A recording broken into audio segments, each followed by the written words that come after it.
Good day. Please, my name is Odame of UG. I'm here to present on Scancom PLC MTN Ghana. My presentation will follow company overview, industry analysis, economic analysis, valuation, financial health, investment thesis, company highlights. Scancom PLC, as we all know, is a telecommunication company in Ghana. It has a market share of 63% as of June 2022. It provides products and services which include voice, data, mobile and digital services to target markets which include consumers, enterprise or wholesale, and MTN mobile money consumers. Data consists 73% of MTN's entire market share and thus ends the highest revenue for MTN Ghana. MTN's business strategy is the right strategy, that's best customer experience, returns and efficiency focus, ignites commercial performance, grow through data and digital, hearts and minds, technology excellence. From the graph, MTN's revenue for the past 2 years has been within the range of 3.6 billion to 5.8 billion. And I forecast that for 4 years into the future, it will increase within the range of 6.9 billion to 9.9 billion. Its cost has also been increasing between the range of 457 million to 627 million for the past 3 years. And I forecast that for 4 years into the future, it will increase within the range of 662 million to 1.1 billion. From the chart, we can see that the cost curve is below the revenue curve, which means that MTN is efficient and to be efficient in managing its cost of operations.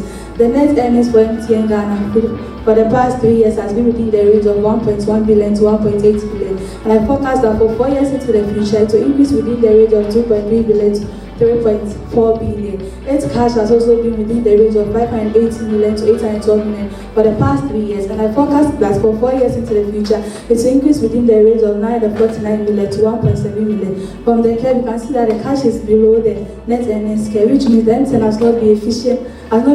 has not been efficient in translating all of its net earnings into cash. But over the years and into the future, I trust that it will put more effort into translating most of its net earnings into cash. This is because of the CapEx that MTN invests into.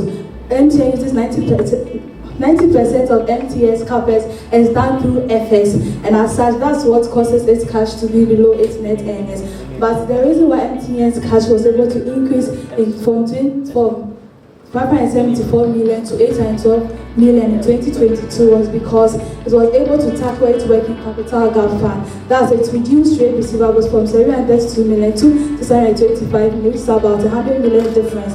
And it increased its trade payables from 1 billion to 1.4 billion, which is also about 400 million increase. But though its inventory increased from 0 to 3.2 million, but the decrease in the trade receivables and the increase in the trade payables were so great that they were able to cover up for the increase in the inventory, and thus was able to boost up the overall cash on hand for MTN Ghana.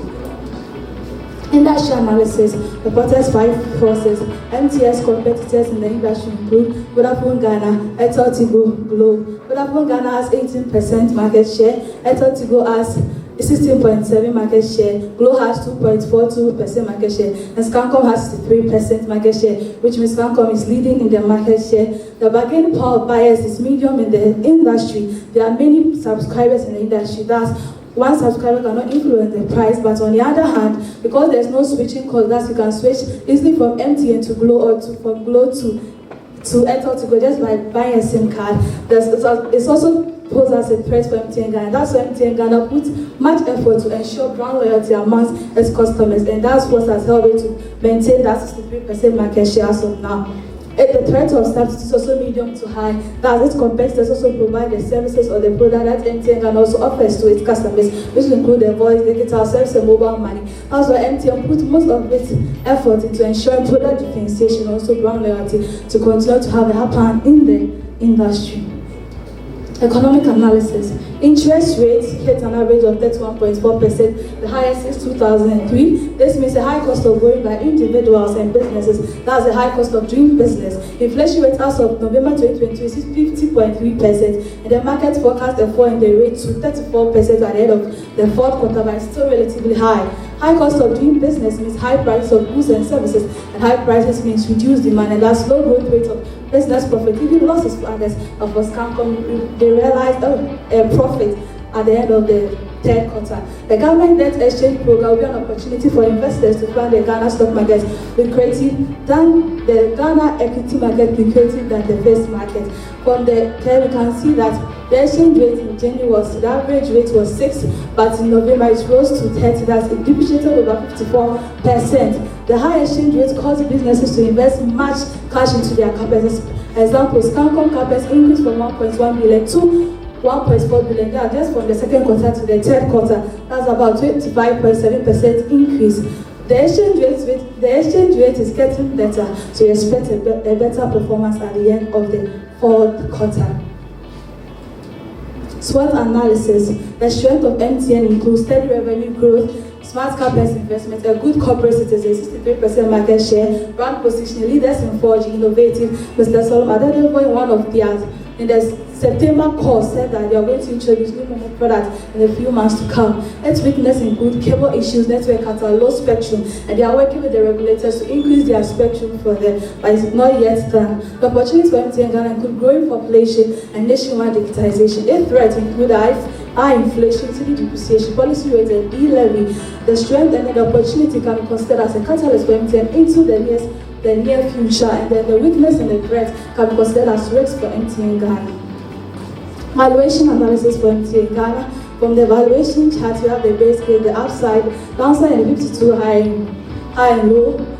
The base case, that's what MTN shares should have been now. It's 1.37, but now it's 0.88. As MTN Ghana is undervalued, and if you buy MTN Ghana shares today, you get 56% to your pocket, which is a good deal. In case in the future, that's 4 years from now, if things go better for MTN Ghana, its fair value will be within the rate of 1.40 to 1.93. But if things doesn't go that well, looking at the economy, MTN's fair value will be within the range of 0.95 to 1.32. MTN is an attractive investor because its cost of capital is 13.14%, whilst the overall rate of return if you invest is 30%. Since the market is yet to realize its full potential, but it's still a good deal, right? Important items that impact the intrinsic value as the fair value. Some include the revenue, the beta, while growth rate, EV to beta multiple, and tax rate. But from the graph, you can see that revenue has a greater impact on the fair value of any business. That's if revenue increases by just 10%, the fair value of the business will increase greatly. But if it falls by 10%, it also fall greatly. That's why MTN has been putting much effort to ensure that its revenue is steady for the past few years and into the future to continue in order to remain an attractive investment to investors. Financial health of MTN Ghana.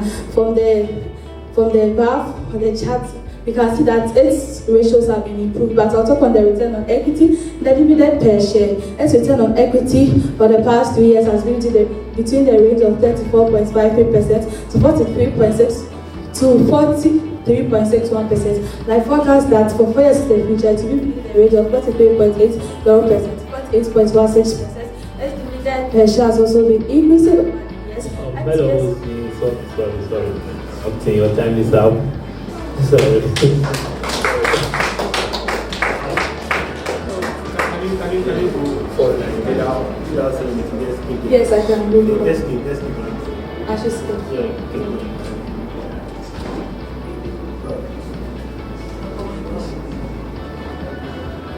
What are you concluding? Okay, my conclusion is that you should buy from MTN Ghana because currently its fair value, its share price is below its fair value. When you buy, you'll be able to gain when looking at the issue in the bond markets. In the next few months to come, the stock market or the equity market will become attractive to investors. And MTN having a good profile, its share price that people might try to purchase, my share price might rise later. Thank you.